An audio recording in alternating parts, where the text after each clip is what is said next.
এবার হলো মাছটাকে পুরো কেটে নিব। কেটে নিয়ে পুরো আঁশ ছাড়া হয়ে গেছে।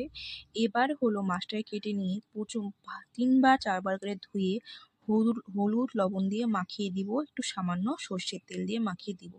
হাই গাইস, এই মাছটার নাম হলো মৃগা মাছ। তো মাছটার আমরা প্রথমেই ছুলবো। ধুয়ে নিচ্ছি 4 বার। এবার হলুদ লবণ ও তেল দিয়ে মাছটাকে মাখিয়ে রাখবো। হলুদ, সর্ষের তেল। এবার মাছটাকে আমি মাখিয়ে রাখলাম। হলো শস্য পোস্ত দিয়ে এই মাছ সর্ষে রান্না করব।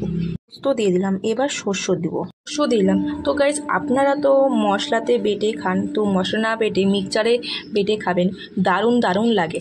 এবার মিক্সচারটা আমি অন করে তারপর দেখবেন আপনারা। হালকা একটু জল দিলাম। দেখে দেন আমার শস্য আর পোস্ত দিয়ে গুঁড়ো হয়ে গেছে। এবার আমি অফ করব ক্যামেরাটা। কড়াইটা নিয়ে গ্যাসটা অন করলাম। এবার কড়াই থেকে ধোঁয়া উঠবে, তারপর আমি সর্ষের তেল দিব।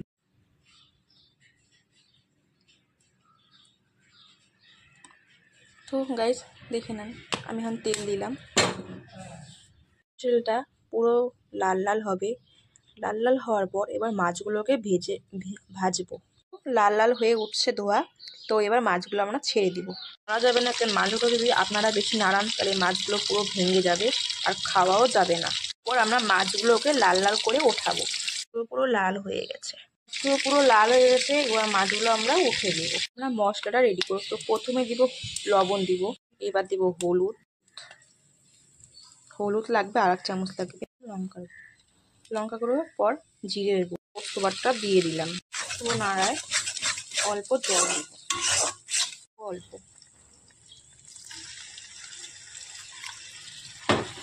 নিয়ে দিব। সামান্য একটু কাঁচা তেল দিব। আমি রান্না করলাম মৃগা মাছ পোস্ত শসা দিয়ে। দেখো কেমন লাগছে।